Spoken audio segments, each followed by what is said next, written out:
As a kid, one of my favourite moments in The Empire Strikes Back was when Han and Chewie got the drop on an Imperial probe droid on Hoth by flanking it on either side and blasting it to bits. So you can imagine I was pretty stoked when Star Wars Zero Company allowed me to pull off plenty of ice-cold combat maneuvers just like it during the first 10 hours of its campaign.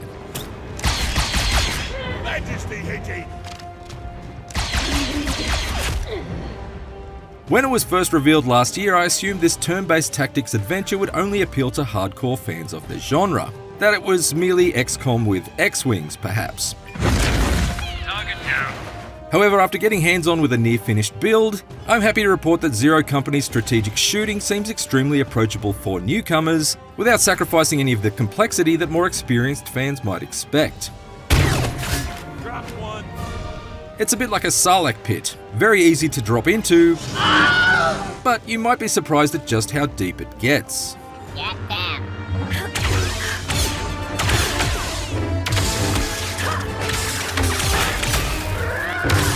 Before I could get stuck into its enjoyable blaster-based battles though, I had to first create my character. In Zero Company, you play primarily as Hawks, a former captain of the Grand Army of the Republic who's charged with leading a special forces group dubbed Zero Company and investigating a mysterious new paramilitary cult known as the Infinite Coil. You seek deliverance. You seek answers.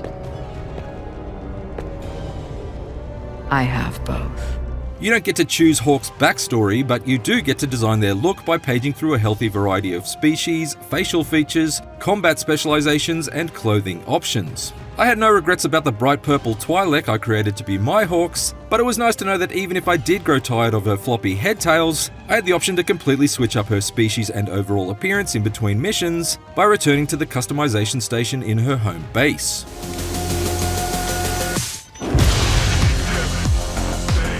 To be clear, I'm coming to Zero Company as a lifelong Star Wars fan, not as someone with any real expertise with the turn-based tactics genre at large.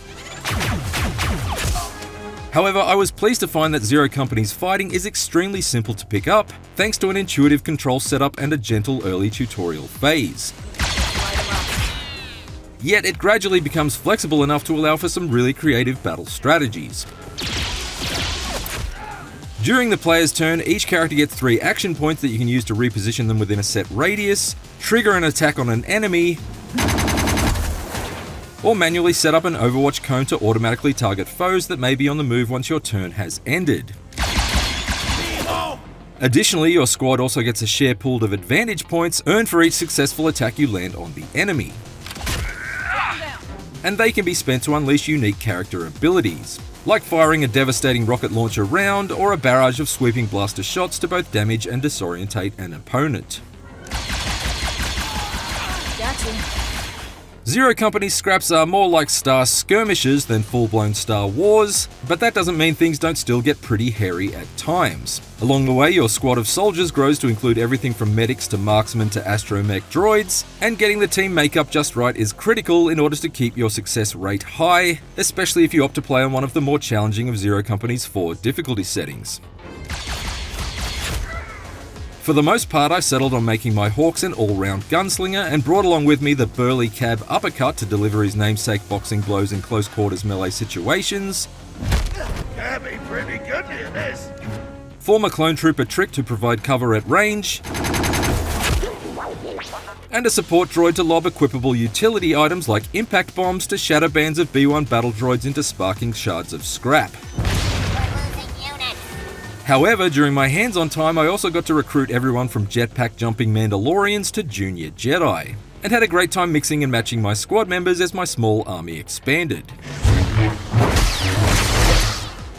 Zero Company's absorbing combat system benefits further from some handy extra features like the option to call for backup, which orders one of your squad mates to automatically follow up your attack with one of their own to really pile on the punishment. Nice shot. Another. I soon settled into a good rhythm of thinning basic ground troops, but just as I was getting comfortable with my stress-tested strategies, Zero Company started introducing interesting new combatants to contend with that forced me to make adjustments to my approach. I quickly found that there's no point targeting droidekas with standard attacks, for example, since their blue shields deflect even your most well-aimed blaster bolts. Instead, I discovered the best way to topple them was to try and trap them within an array of strategically placed Overwatch cones, so that I'd automatically catch them with their shields down while they were rolling to reposition themselves in between turns.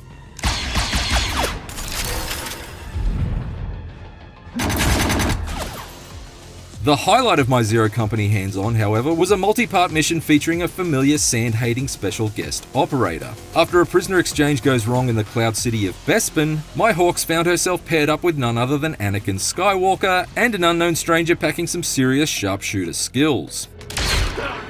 What ensued was a series of 3 different combat clashes, each with wildly contrasting objectives. In the first, I just needed to survive waves of incoming enemies smashing through the windows.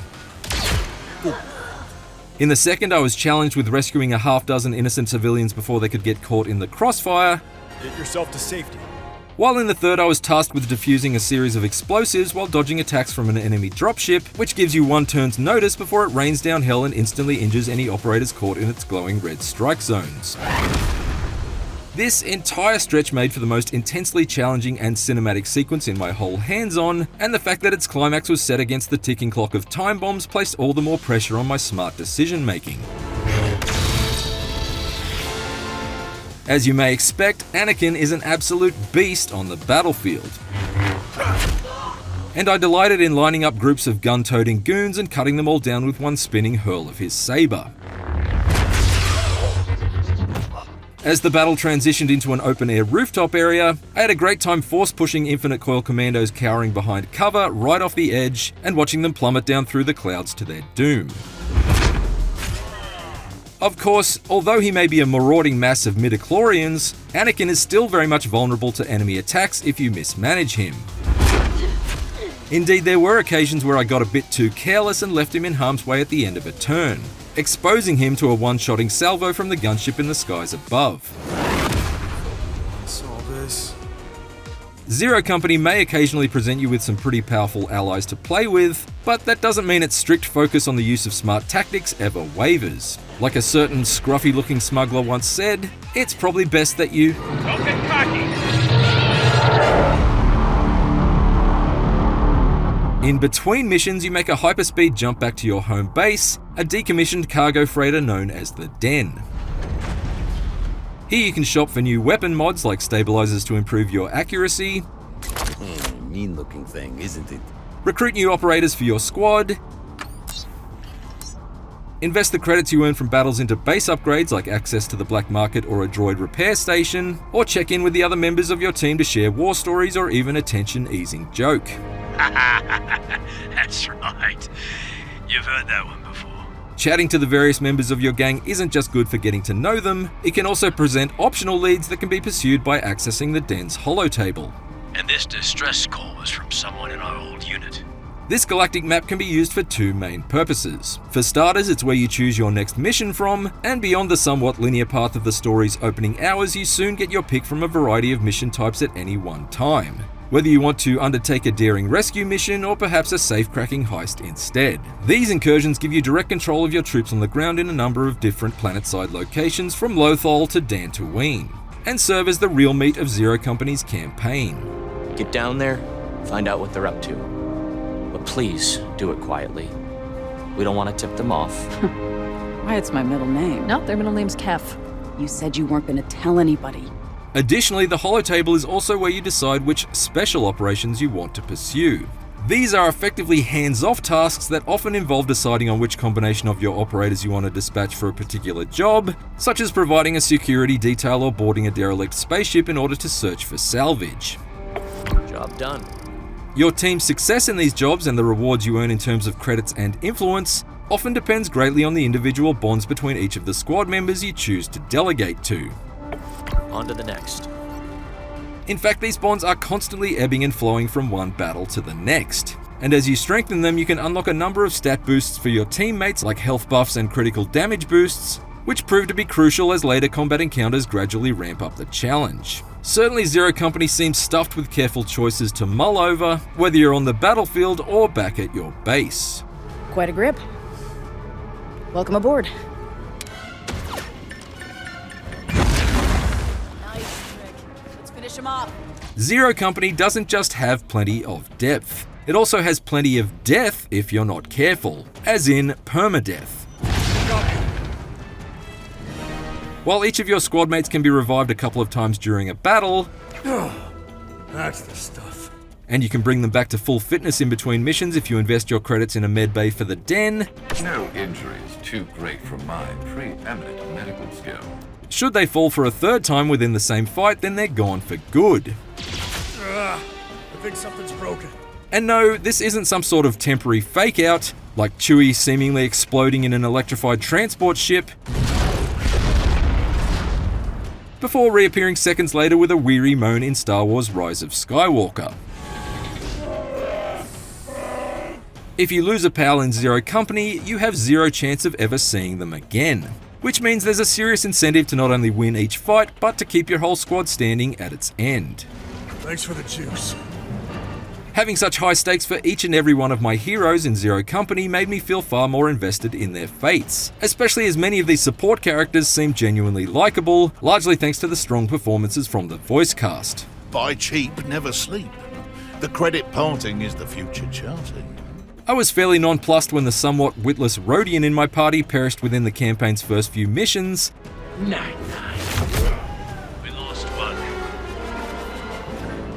but when my blue-skinned bestie Cab Uppercut came home in a body bag after an assault on a smuggler's den that went pear-shaped, I must admit that I felt pretty heartbroken. Needed help? Permadeath can be toggled off if you prefer, but personally I plan on leaving it on when I tackle the finished game, because it's a novelty to play through a Star Wars story packed with so much peril. It's one that feels like it was scripted by George R.R. Martin as opposed to George Lucas.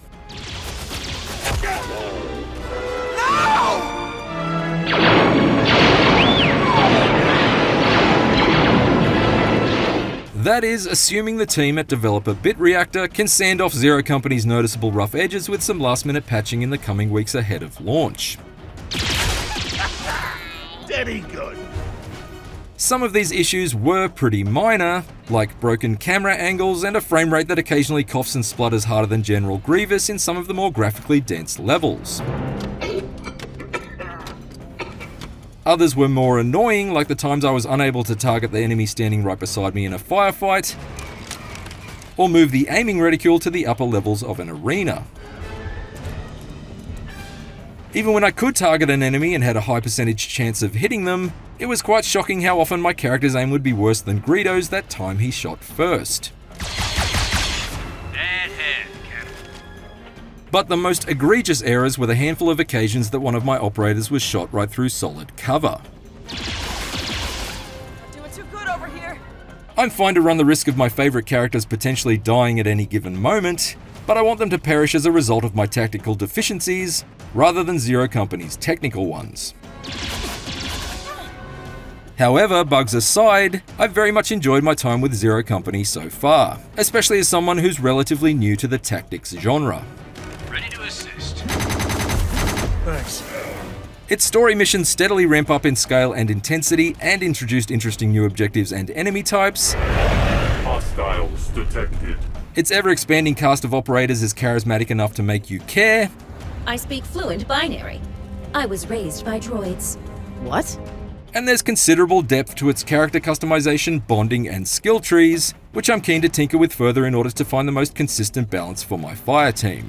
If BitReactor manages to get this thing fully operational, then Star Wars Zero Company could well be a turn-based tactics game to die for when it launches on August 27 for PC, PlayStation 5, and Xbox Series X and S.